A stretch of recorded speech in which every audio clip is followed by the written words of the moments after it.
kiongozi ambaye ana historia inakuja. Na ndani ya mwezi huu BF na release hizo pesa. Safe dakika moja karibu sana. Thank you Brother Beta. Okay, wanaume. Jivunie kuwa nani? Sifa ya kwanza ni kwamba ujivunie kuwa mwanaume. Maana usijivunie kuwa mwanaume wewe sio nani? Sio mwanaume. Yake. Hivi ndio jinsi ilivyo. Jinsi? Mwanaume ukiona uweze kujisikia kuwa mimi ni mwanaume. Mungu wangu. Unakwenda. Ni tofauti. Mimi namshukuru Mwenyezi Mungu nilianza hii biashara nikiwa choka mbaya, mwambie mwanangu kuchoka mbaya. Nikiwa nimeajiriwa mimi nimeanza chuo CD, nimesomea biashara. Baada ya hapo nilikutana na mtu kama ulivyokutana naye wewe, akakuelekeza bana biashara hii unaweza kufanya na kukuingizia kipato. Kwa kuwa ni mwanaume, sema kwa kuwa ni mwanaume, nikachukua maamuzi ya kuelekea wanaume. Wanaume tunaangalia logic sio hisia. Ukiona mwanaume unaanza kutumia hisia, umepigwa. Uongo kweli? Nianza hii biashara na mshukuru Mwenyezi Mungu ndani ya hii biashara nimeweza kufanikiwa mambo mengi. Sawa, kwanza nimeweza kuwa na familia bora, piga makofi.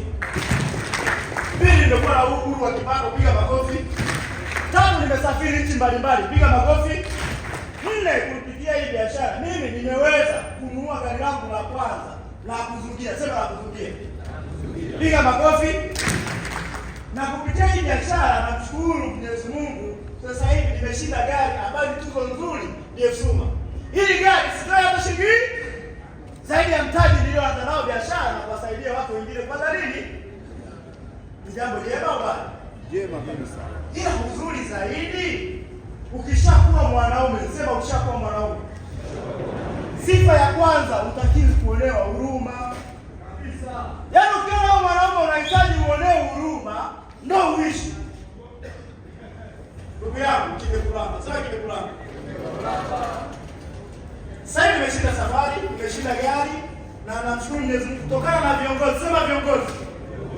Kama huwezi kuwa chini ya mtu, huwezi kuja kuwa juu ya nani? Sawa wewe ni mwanaume, ila jitahidi kwanza uwe chini ya mtu kabla kuja kuwa juu ya nani? Hello? Nina gari langu zuri, naongezea gari nyingine, ila nimewasaidia timu yangu, wameweza kununua magari, wameweza kusafiri. Hello?